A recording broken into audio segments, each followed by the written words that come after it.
तो मुख्यमंत्री अशोक गहलोत आज पूर्वी राजस्थान के धौलपुर, भरतपुर, करौली और दौसा जिलों के दौरे पर रहे। उन्होंने प्रशासन, शहरों और गांवों के संग अभियान का निरीक्षण किया। सभी तरफ उन्होंने तमाम योजनाओं का निरीक्षण किया। शिविर में पहुंचकर उन्होंने जायजा लिया, समस्याओं को सुना और कुछ घोषणाएं भी की। लगातार मुख्यमंत्री अशोक गहलोत ताबड़तोड़ तूफानी दौरे कर रहे हैं। केंद्र सरकार और बीजेपी पर भी गहलोत इस दौरान पूरी तरह से हमलावर नजर आए। खास बात यह रही कि अपने मौजूदा कार्यकाल में मंत्री रह चुके और अब खिलाफत पर उतर रहे कुछ पूर्व मंत्रियों और नेताओं के खुद के ही क्षेत्र में गहलोत ने उन्हें घेरा।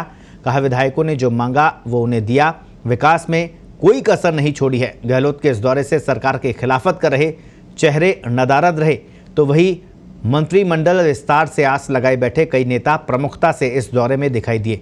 एक और खास बात इस दौरे में सामने आई कि मुख्यमंत्री ने जयपुर के बिड़ला सभागार में दिए गए बयान पर भी सफाई दी। शिविर बहाना, मकसद केंद्र सरकार पर निशाना ये साबित हुआ, क्योंकि तमाम जगहों पर केंद्र सरकार पर हमलावर नजर आए मुख्यमंत्री अशोक गहलोत। 4 अलग अलग तस्वीर आप देख रहे हैं। प्रशासन, शहरों, गांवों के संग अभियान से के दौरान शिविरों में पहुंच रहे हैं मुख्यमंत्री अशोक गहलोत। सुबह जब मुख्यमंत्री का विमान जयपुर से उड़ा तो धौलपुर में वो लैंड किया। धौलपुर में उन्होंने अभियान में कुछ लोगों से पट्टे भी बांटे, तो सभा को भी संबोधित किया।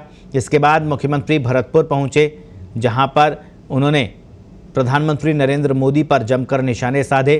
उसके बाद मुख्यमंत्री का काफिला करौली होता हुआ दौसा पहुंचा और दौसा में उन्होंने सफाई दी कि जो तबादलों में भ्रष्टाचार का उनका बयान है उसे गलत लिया गया है। तो अब आपको बताते हैं कि सबसे पहले धौलपुर में मुख्यमंत्री जब पहुंचे तो क्या कुछ रहा। छवि सुधारने के साथ ही प्रधानमंत्री मोदी पर भी तंज कसने से नहीं चूक रहे थे।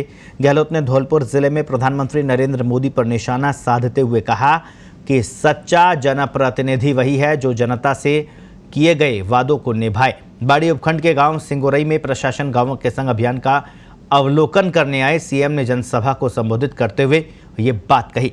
गहलोत ने कहा कि प्रधानमंत्री की ओर से प्रदेश की जनसभाओं में ईस्टर्न कैनाल प्रोजेक्ट को राष्ट्रीय परियोजना घोषित करने की घोषणा की थी।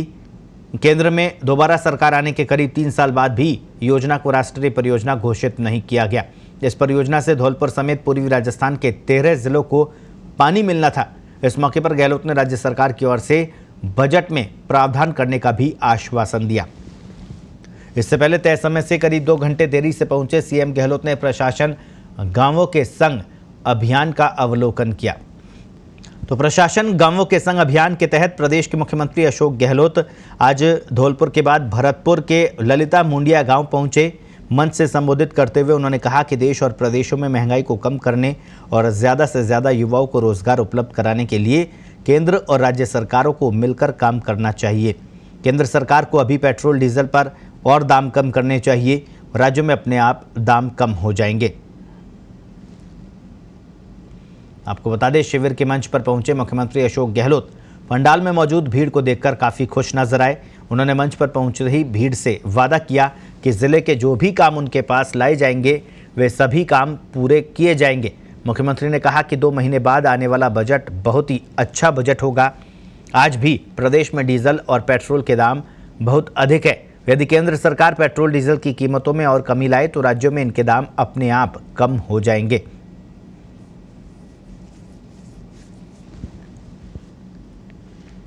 तो मुख्यमंत्री करौली के कोंडर गांव में पहुंचे, जहां पर उन्होंने प्रशासन, गांवों के संग अभियान के तहत आयोजित शिविर के निरीक्षण के बाद सरकार की योजनाओं को गिनाया और उनका लाभ उठाने की जनता से अपील भी की।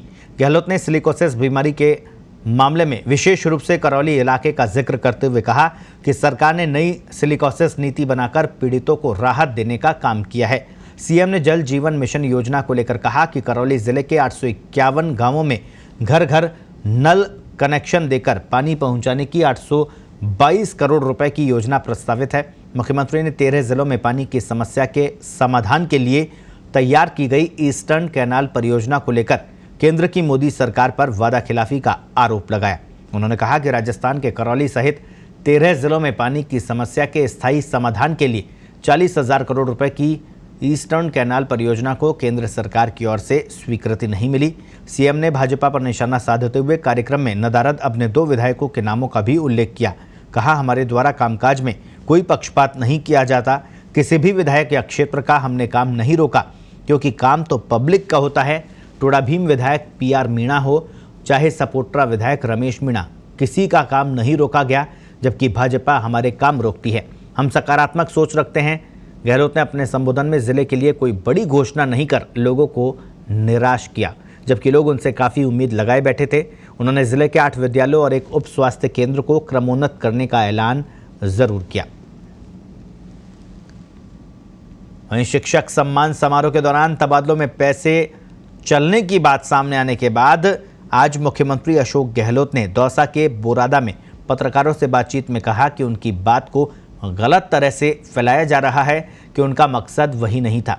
प्रशासन गांवों के संग शिविर का जायजा लेने बोरोदा आए मुख्यमंत्री ने कहा कि ACB अच्छा काम कर रही है। जो लोग पकड़े जा रहे हैं वो शिक्षा विभाग के नहीं हैं। समारोह में खाली कोई टीचर की बात नहीं थी। करप्शन तो सब जगह होता है। सरकार की मंशा यह है कि इसको रोकना कैसे है। बड़े बड़े अधिकारी कलेक्टर SP तक पकड़े गए, सरकार ने बर्खास्त तक किया। ऐसी कार्रवाई सिर्फ राजस्थान में ही मिलेगी। शिक्षक भी तकलीफ पाते हैं। ट्रांसफ़र पोस्टिंग के लिए पैसा देकर या जैसे भी कोशिश करते हैं, ऐसी नौबत नहीं आए। इसके लिए ट्रांसफ़र की पॉलिसी बन जाएगी तो पता रहेगा कि नंबर अब आएगा। पॉलिसी बनने के बाद ना कोई पैसा देगा ना करप्शन होगा। ये मकसद था उस दिन समारोह में। मंत्रिमंडल विस्तार की तारीख पूछने पर मुख्यमंत्री इस सवाल को टालते नजर आए। 115 MLA ने जो 1-to-1 बात करी अजय माकन जी से, इससे बड़ी बात क्या होगी। 115 लोगों ने कहा उनको काम के मामले में हमारी कोई शिकायत नहीं। इतने काम जो हमने मांगे हमें सब काम मिले। कोई गुटबाजी नहीं राजस्थान के अंदर। आप खुद देखेंगे कि गुटबाजी जो अफवाह फैलाते जा रहे हैं विपक्ष वाले, कोई बीजेपी के काम शुरू किए बंद नहीं करता। ARCB का मामला है, हमने आगे बढ़ा रहे हैं उनको। नवनेरा बांध से शुरू हो गया काम वहाँ पर, तो पूरी राजस्थान के लिए 13 जिले के लिए पानी के लिए 200 उसमें आता है। वो लोग क्या करते हैं, सरकार बदलते ही काम बंद कर देते हैं। सत्ता विरोधी जो एक माहौल बनता है वो इस बार नहीं है, और जनता तय कर चुकी है अगली बार सरकार वापस कांग्रेस लानी है। तो मैं कहना चाहूँगा, अभी इतने ACB इतना अच्छा काम कर रही है राजस्थान में, हिंदुस्तान में मैं समझता सबसे अच्छा काम एंटी करप्शन डिपार्टमेंट कर रहे हैं राजस्थान में। उधर से लगा दो साइड। जो पकड़े जा रहे हैं वो तो शिक्षा विभाग है नहीं, तो खाली वो टीचर की बात नहीं है। वो बात थी कि सब जगह हर डिपार्टमेंट में करप्शन होता ही होता है, और सरकार की मंशा कैसे रोके कैसे, उसमें कलेक्टर पकड़े गए हैं, SC पकड़े गए हैं, सस्पेंड तक हो गए हैं, बर्खास्त तक हो रहे हैं।